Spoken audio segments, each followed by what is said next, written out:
Now today let's start with chapter number 2, microorganism. Friends and foe. ये हमारे friends भी होते हैं, एनिमीज भी होते हैं, क्योंकि हमारे लिए यूजफुल भी होते हैं और हमारे लिए हार्मफुल भी होते हैं. Now in this chapter I will tell you about where do microorganism lives. ये कहाँ रहते हैं, मेजर ग्रुप्स देखेंगे, इनका रोल क्या होता है माइक्रोऑर्गेनिज्म का, ये हमारे फ्रेंड कैसे होते हैं, and then we will see food preservation and lastly we will see nitrogen cycle. Let's start with the chapter. Water sample collected from the ponds contain given eye. Mark N for those which can be seen through naked eyes, and M for which you will need a microscope to observe. One has done for you. One आपके लिए हुआ. Now look around yourself and name the living organism that you see in your surrounding. जैसे हम plants देख सकते हैं, animal, insects, trees. ठीक है, all are, ये सारे क्या है, ये living things हैं. They are visible to you with the naked eyes, but there are some of the other living organisms which cannot be seen through a naked eye. They are present everywhere. ये हर जगह present है around us, but they are so small that they can only be seen through a microscope. ये इतने छोटे होते हैं कि आप इनको खाली माइक्रोस्कोप से ही देख सकते हैं.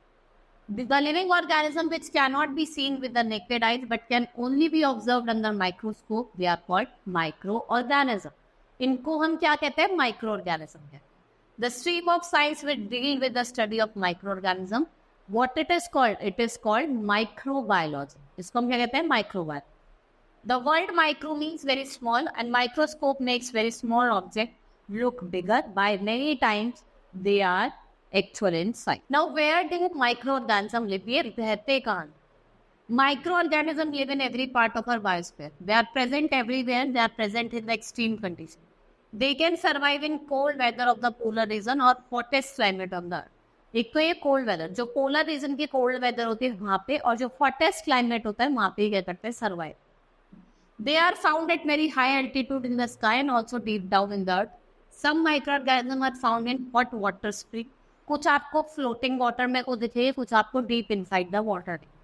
Some of them are even found inside our body. ये हमारी बॉडी के अंदर भी देखने को मिलता है.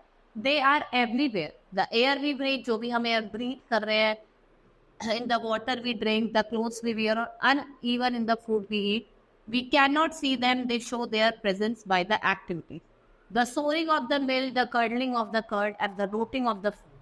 ये किसकी वजह से होता है? It is due to the action of microorganisms, which we see in our day-to-day life. So अपने day-to-day life में देखते रहे. Now activity है collect some standing water. What you will do? You will collect some standing water. Collect some standing water either from your water cooler or some pond near your house. Put the drop of water on the slide and observe under microscope. और आप उसको microscope के अंदर observe. ठीक है.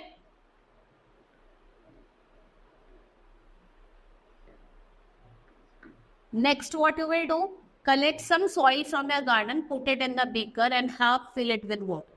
Allow it to stand for some time so that soil settles down. Take few drops of water above the soil और आप observe करो उसको under a microscope. In both the above activities, what do you observe? Do you see very small organisms? These organisms are called microorganisms. We can say microorganisms are present in both water and soil. Water और soil दोनों में क्या होती है, present. Major groups of microorganisms: bacteria, algae, fungi, protozoa और आपका virus. There are many different types of microorganisms. Some common characteristics of microbiologists have divided them into 5 basic groups. Microbiologists जो थे इन्होंने इनको 5 basic group में divide करा. That is your bacteria, algae, fungi, protozoa और virus. Now one by one we will study all the groups. First is bacteria. The simplest of all living organism which is single celled, और ये आपको हर जगह मिलेगा. कैसा है? Single celled है, हर जगह मिलेगा और एक डिफरेंट शेप में मिलेगा. दे मे बी रॉड शेप जिसे हम बैसिली कहते हैं. स्पेरिकल जब होगा तो उसको हम पोकी कहते हैं. स्पाइरल शेप्ड होगा तो उसको हम स्पाइरला कहते हैं. ठीक है. और जो कॉमा शेप्ड होगा उसे हम क्या कहते हैं, विब्रियो. ठीक है. ये क्या है, डिफरेंट शेप है आपकी bacteria. Next is virus. Algae may be of different shape and size. Some may be unicellular or microscopic and other big enough to see with naked eyes. They grow on the surface of water and in moist places. और इनके अंदर क्या होता है, chlorophyll होता है. And Chlamydomonas, Volvox और Spirogyra, इसके एग्जाम्पल है. They are the example of algae. Fungi, they may be unicellular or multicellular and they do not have chlorophyll in them. Yeast, molds or mushroom. ये किसके example है? They are the example of some common fungi. While yeast is an example of unicellular fungus, molds and mushroom are the multicellular fungi. ये क्या है? Multicellular fungi. Protozoa, they are unicellular organisms. They grow, live and reproduce on their own. ये grow भी करते हैं, रहते हैं और अपने आप reproduce करते हैं. ठीक है? They can also be parasitic and may live within the host cell. They are amoeba और paramecium. ये किसके example है? amoeba के और paramecium. Now viruses are the smallest of all living organisms. They are so small that they can be seen only under electron microscope. The virus cannot grow. ये अपने आप grow नहीं कर सकता, ना reproduce कर सकता. ये reproduce करता है और grow करता है अगर कोई host इसके अंदर उसकी body में आया. ठीक है? Many diseases like common cold, flu are caused by viruses. They multiply inside the host cell और ये damage करते हैं. और बहुत बार क्या होता है, हमें serious disease आती है जैसे पोलियो या फिर HIV. By doing this, you can check your progress, what you have understood in this chapter till now. Next topic, we will start the role of microorganism. Microorganism का क्या role है? As we have already read, the presence of microorganism can only be felt through that action. Sometimes they are boon to us, but at times they are bane. They are useful in many industries, but sometimes they harm and tremendously. Let us study how these small organisms affect our daily life. कैसे ये जो micro organism है हमारी daily life को effect करते हैं. Like microorganism as a friend, जब वो हमारे फ्रेंड होते हैं. ठीक है? Microorganism are used in various industry. They are used in food industry, medicine, agriculture and cleaning that work. Making for food items. You must have seen that a mother making curd and cheese at home. The curd and cheese are made by the action of bacteria जिसे हम lactobacillus कहते हैं. जब इस bacteria को हम milk में add करते हैं, ये मल्टीप्लाई करना स्टार्ट कर देता है मिल्क के साथ और उसको किस में कन्वर्ट करता है? Into acidic curd. And the lactose of milk is converted into lactic acid और ये एसिडिक फ्लेवर देता है कर्ड. और ये जो बैक्टीरिया होता है, this bacteria is also use during cheese and paneer making. The curdling of milk, जो कर्डलिंग होती है मिल्क की during cheese making, is due to action of lactobacilli. किसके एक्शन से? लैक्टोबैसिल के action. What is yeast? Yeast is used in making bhaturas, breads, cake and pastry. हम बनाते हैं तो उसमें हम ईस्ट का यूज करते हैं. The yeast act upon the sugar present in the flour, breaking it into alcohol and releasing carbon dioxide. तो फिर उससे क्या होता है? डो जो होता है वो राइस करने लग जाता है और थोड़ा फ्लफी हो जाता है. Now to see the action of yeast cell on the sugar present in the dough, what you will do? Method, take a half a kg of flour and add 2 tablespoons of sugar. Now add half tablespoon of yeast and beat them into soft dough with some water. Keep the dough aside in a warm place for about 5 to 6 hours. Observation की अगर हम बात करें, after a few hours we see that dough rises and become fluffy. वो थोड़ा rice हो जाता है और फ्लफी हो जाता है. Next is reason, the yeast act upon the sugar to get energy as a result of fermentation. Carbon dioxide and alcohol are form and these air bubbles called dough to rise. और जो आपका dough है वो rise कर. When yeast is grown on natural sugar present in fruit juices, grain like wheat, barley, fermentation take place and sugar are converted into alcohol. जो आपकी sugar है वो अल्कोहल में कन्वर्ट हो जाती है. Naturally occurring bacteria present in the batter prepared for making idli and dosa. एक so it is खट्टापन देता है और देखा ना, हम उसको क्या करते हैं? वार्म प्लेस में रख देते हैं 6 to 8 hours के लिए. Some bacteria are used for production of tea, coffee and tobacco. जो आपकी टी है, कॉफी है, tobacco, वो भी हम किससे बनाते हैं? With the bacteria. They take part in the production of certain acid like lactic acid, citric acid, acetic acid, जैसा vinegar. इसमें भी हम बैक्टीरिया का use. Now we have some medicinal use. कुछ इसके मेडिसिनल यूज भी है, like we use in the production of antibiotic. Some bacteria and fungi, they are use in making medicine called antibiotic. These antibiotics kill और stop the growth of disease causing microorganism. Therefore antibiotic are those medicines which are obtained from bacteria and fungi to kill those microorganism inside the body जो क्या cause करता है? Disease. And they may also be used against plants और animals. Some common antibiotics are erythromycin, tetracycline, streptomycin and many disease can be cured with this antibiotic. यही antibiotic है जिनसे हम इन डिजीज को क्योर कर. Now, precaution to be taken by using if you are using any antibiotic, what precaution you should take? That is, first you must take advice of doctor. Then, but remember, if you should take proper care of dosage, duration of this medicine. Insufficient जो dose होती है, ये क्या करते हैं, जो micro organism आपकी body में से लड़ने के लिए होते हैं, वो उसको मार देती है. ठीक है. And overdose of the antibiotics में डिस्ट्रॉय द गुड बैक्टीरिया जो आपकी बॉडी में प्रेजेंट. प्रोडक्शन ऑफ वैक्सीन में भी हम इसका यूज करते हैं. Microorganism are used in the production of vaccine which protect human and other animals against several disease by providing immunity against the concern disease. जो ability होती है one's body to resist disease known as immunity. Immunity against the particular disease is developed by a technique. Immunity को हम कैसे develop करते हैं? Vaccination के through हम इम्यूनिटी को डेवलप कर सकते हैं. A small dose of dead or weakened disease caused microsome, ये स्टिमुलेट करते हैं इम्यून रिस्पॉन्स को बॉडी के. किसके थ्रू? वैक्सीन के through.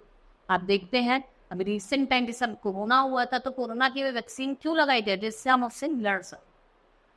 When a vaccine is introduced in the body of the healthy person, it acts like an antigen, and the body of the person produce antibody against the introduced virus. वो antibodies बनाना शुरू कर देता है. And these antibodies remain in the body and protect him or against the future infection. भाई आपको कोई future में आगे इन्फेक्शन ना हो उसको देखता है. And several disease including cholera, tuberculosis, smallpox, polio, hepatitis B, it can be prevented by vaccination. And vaccination is either injected or given orally. Inject भी करा जाता है और orally भी दी जाती है. In our childhood we are given injection. देखा ना, जब बच्चे छोटे होते हैं उनको different वैक्सीन लगाई जाती है, DPT की एंड डिफरेंट, जिससे उनका जो एक इम्यूनाइजेशन शेड्यूल बनाया जाता है जिससे उन्हें प्रॉपर इम्यूनाइजेशन दिया जाए. पोलियो की लगाई जाती है. Other medicine like vitamin capsule और insulin, thus which the diabetic patients are given for extracted from microorganism. Now अगर आपको सॉइल की क्वालिटी को इम्प्रूव करना है, then as we have read in the earlier chapter, some of the bacteria such as rhizobium, ये help करता है fixing atmospheric nitrogen in the soil. ये आपको रूट नोड्यूल्स में देखने को मिलते हैं और लिग्यूमिनस प्लांट जैसे पीज होने. In this way, they help in improving the soil quality. Some blue green algae help in nitrogen fixation और इसको natural biological fixation कहते हैं. इसको क्या कहा जाता है? Natural biological fixation. Now cleaning the environment. Have you ever thought what happened to the dead organic matter? It is decomposed by the microorganism. ये decompose हो जाते हैं microorganism के through into simpler form and then restored to the soil. It means that world would be covered with a layer of dead organism. If no microorganism existed, the microorganism helps in cleaning up the environment. और जो microorganism है वो हमें help करता है किसमें? Cleaning up of the environment. In the earlier chapter, we have read how compost is prepared by the farmer. Dead leaves, twigs, rotten fruits and vegetables, decomposed by the action of microbes and converted into useful manure. It has dual benefit. इससे dual benefit है. ये एक soil quality को improve करता है, cleaning करता है organic waste. Sewage and waste present in the water are decomposed by the action of microbes. और ये environmental pollution को prevent. Now some other uses. भाई इनके और भी uses हैं microbes के. What are these uses? Bacteria are useful in leather and jute industry. Tannin मतलब animal skin को ये लेदर में कन्वर्ट करते हैं. ये किससे करता है? एक बैक्टीरिया होता है उससे करता है. इन जूट इंडस्ट्रीज में भी इसका यूज करा जाता है, जिसमें क्या होता है? Separation of fibres is also done by the action of bacteria. इसे हम रेटिंग ऑफ फाइबर्स कहते हैं. जूट वाले को क्या कहा जाता है? Rating of fibres. ठीक है. और वो लेदर वाले को क्या जाता है? टैनिंग कहा जाता है. Bacteria also helps in generating biogas. They act on waste products like animal waste, garbage, agriculture waste, produce biogas that is used as a fuel. Some bacteria live in the digestive system of ruminants like cows and goats. These bacteria help the ruminants digest cellulose present in the grass and ये करते हैं cellulose को digest करते हैं plants. Now microorganisms are harmful in many ways. They cause lot of diseases in human, plants and animals. ये disease cause करते हैं. Now in human, microorganisms that cause disease are called pathogen. These pathogens enter the body through various sources. The food that we eat, the water we drink, the air we breathe also may be contaminated by these pathogens and causes. They also be transmitted by insect, direct contact with the infected person. They are direct contact with the infected person. The disease which is spread from the infected person to a healthy person. किसके through? Air के through, food के through, physical health के through, contact के through. हम जैसे आपकी tuberculosis हो गई, फ्लू हो गई, HIV. What are these are communicable disease. Common disease caused by the microorganism in human, like bacteria, typhoid, cholera, tuberculosis, anthrax, tetanus, diphtheria, phlegm. Fungi, ringworm. Viruses, common cold, influenza, dengue fever, hepatitis B, chickenpox, measles, mumps, smallpox, rabies, AIDS. What are these? These are the viruses. Next we have protozoa, malaria, kala-azar, amoeba, dentistry, CTC. What are these? These are your protozoa. First ये आपको पहली बात तो जो air आप breathe करो उसके through भी आपको इन्फेक्ट कर सकते. डिजीज जैसे common cold, flu spread through the air. That is why it is always advisable जब भी आप स्नीज कर रहे हो, कफ कर रहे हो, तो आपको हैंकरचीफ रखना चाहिए. A virus spread into the air when a person sneezes or cough and infect the body of healthy person. भाई वो ब्रीथ कर रहा है, ठीक है, तो उससे क्या कर रहा है, वो हेल्थी पर्सन की बॉडी को इफेक्ट कर. Now through water and food. अगर आप डर्टी वाटर खा रहे हो, हार्मफुल, ठीक है, आप डर्टी फूड खा रहे हो या वाटर पी रहे हो, तो आपको क्या हो जाता है, उससे भी आपको बहुत सारी डिजीज हो जाती है. Drinking water should be free from harmful microorganisms. Germs present in water may spread disease like cholera and typhoid. Food that we eat may promote growth of microorganisms अगर उनको हम unfavorable condition में रखते हैं. Raw fruits and vegetables also may have germs which may cause disease. जैसे आपको dentistry, hepatitis और आपको cholera जैसी disease हो सकती है. कैसी disease होती है? They are water-borne disease. Through insect and animal. Some insects and animals like housefly, cockroach, mosquitoes, which act as a carrier of microorganisms, they are called vectors. Housefly carry microorganisms on its legs and its mouth part. They collect these germs from the carnivorous and they sit upon a contaminated food. Okay? And left, and if the food is consumed, it may fail. Similarly, cockroaches breed in the gutters of dirty water. They carry disease-causing germs which are left behind on the food when they sit. जैसे cholera हो गया, typhoid हो गया, ये कुछ disease है which is caused by the microorganism through the contaminated food and water.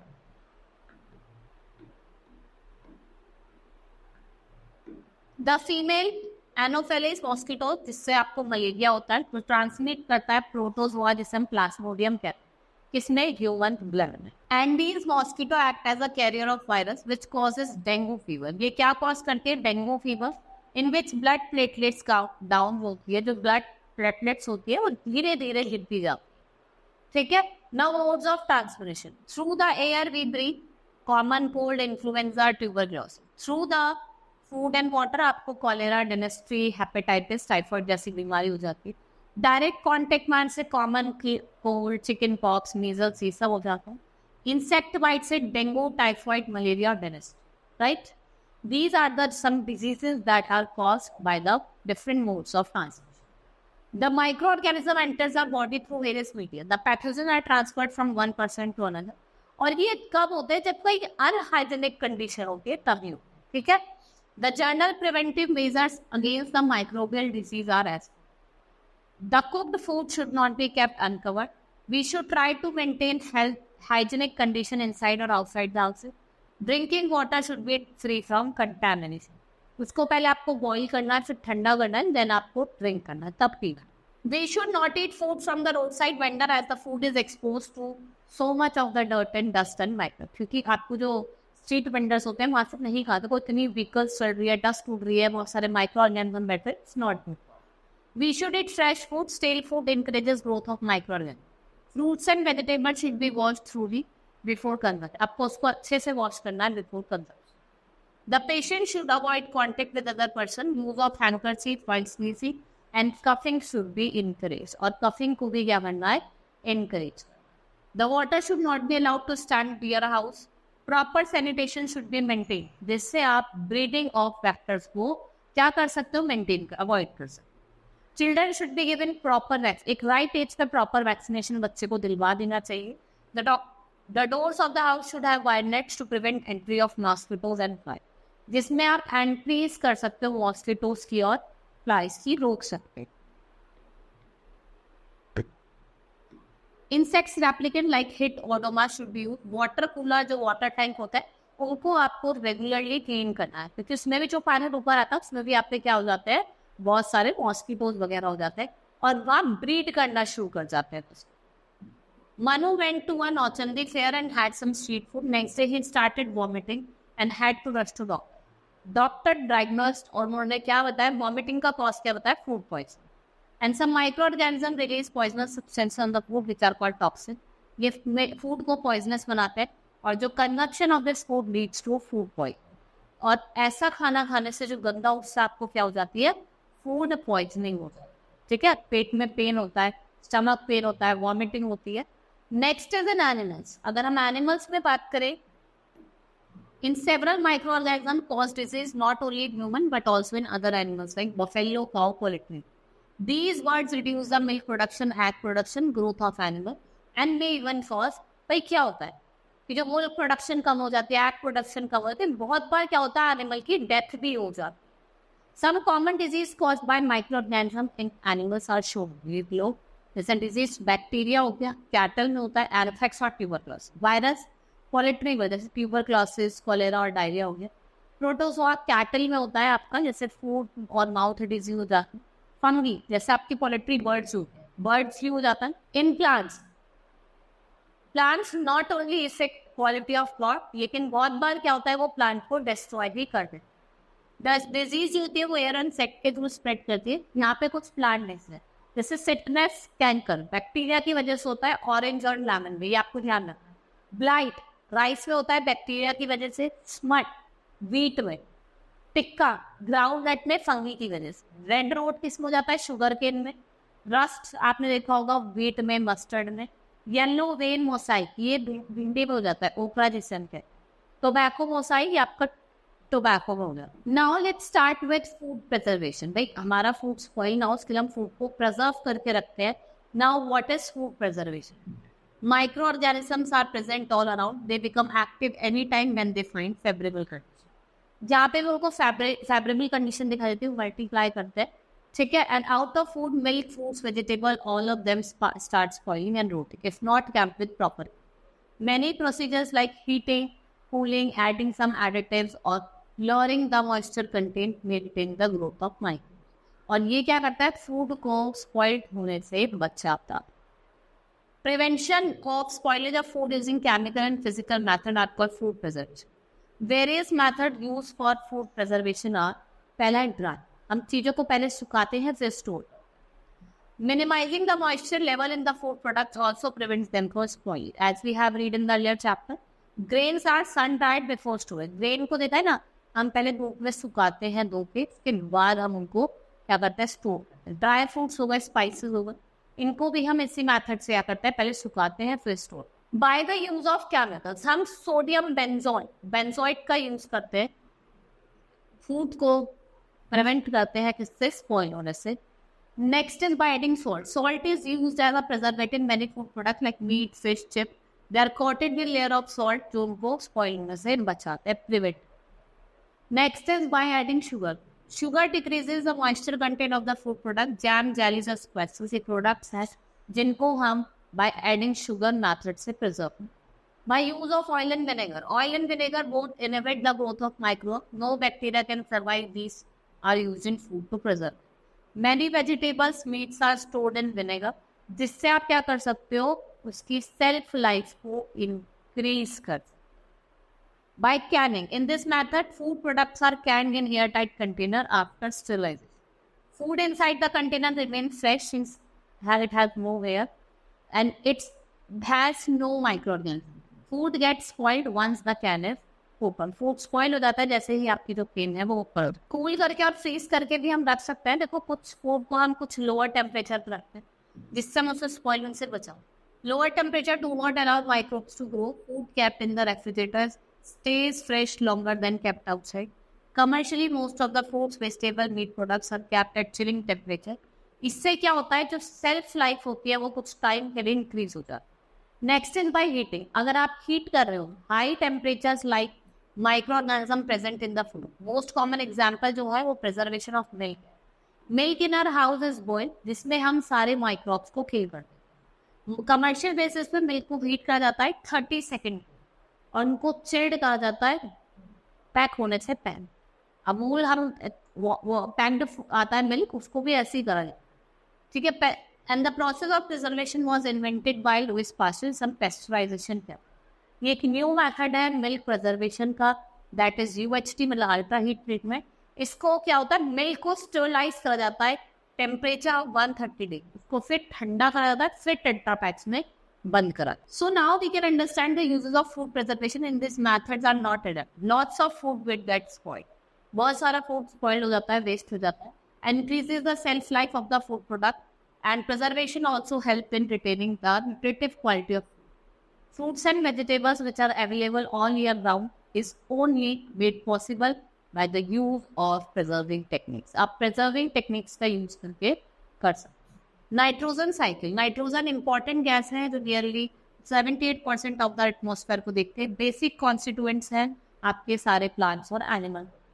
It is required by all living organisms. The cyclic process of nitrogen being fixed used by plants and animals. Later it is returned to the atmosphere. जिसे हम क्या कहते हैं, nitrogen cycle कहते हैं। It is our nitrogen cycle. This is our nitrogen cycle. You will see in this picture कैसे ammonification हो रहा है, कैसे ना प्लांट्स क्या कर रहे हैं, डिकम्पोज कर रहे हैं, ठीक है। एटमॉस्फेरिक नाइट्रोजन हो रहा है प्लांट्स में, फिर वो एसिमिलेट कर रहे हैं, डेट्रीफाई कर रहे हैं बैक्टीरिया को, and then they are nitrifying bacteria जिसे हम नाइट्रोफिकेशन कहते हैं। देन एमोनिफिकेशन क्या हो रहा है, एमोनिफिकेशन हो रहा है, देन लास्ट में क्या हो रहा है, nitrogen. Nitrogen present in the atmosphere can not be used by living organ, it has to be converted into nitrate compounds for absorption और एसिमिलेशन। आप उसको डायरेक्टली नहीं ले सकते, एब्जॉर्प्शन और एसिमिलेशन से पहले आपको क्या करना पड़ेगा, उसे नाइट्रेट कंपाउंड में डालना पड़ेगा।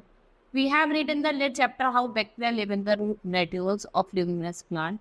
और ये नाइट्रोजन एटमॉस्फेरिक नाइट्रोजन को क्या करता है, फिक्स करता है, ठीक है। Atmospheric nitrogen, many other bacteria also convert atmospheric nitrogen into nitrate compound. जो आपका बैक्टीरिया है वो जो एटमॉस्फेरिक नाइट्रोजन है उसको किस में कन्वर्ट कर देती है, nitrate compound. These compounds are absorbed by roots of the plant from the soil and they are used in the formation of plant food. और ये किसमें हेल्प करती है, formation of plant food. These plants are eaten up by animals or used by human as food. In this way, nitrogen जो है वो animal और human body में रेस करता है और सिंथेसाइज करता है animal protein. Now when the waste material extracted by animals when they died they are acted upon the microorganism, जिसे हम ये प्यूट्रीफाइंग क्या कहते हैं, बैक्टीरिया कहते हैं। ये डिसइंटीग्रेट करते हैं इनटू सिंपल अमोनिया कंपाउंड और ammonia compounds are converted into nitrate, nitrites और नाइट्रेट्स बाय नाइट्रोजामिन्स और nitrobacteria. The nitrates now are again available to the plants for absorption. A part of these nitrates get converted into free nitrogen gas जिसे हम Pseudomonas bacteria कहते हैं। ये release होता है air में। This nitrogen cycle goes in nature due to which the level of nitrogen जो है वो unaltered रहता है एटमॉस्फेयर, ठीक है। Now our chapter has been complete. That's all for today. Hope you understood the chapter. Thank you.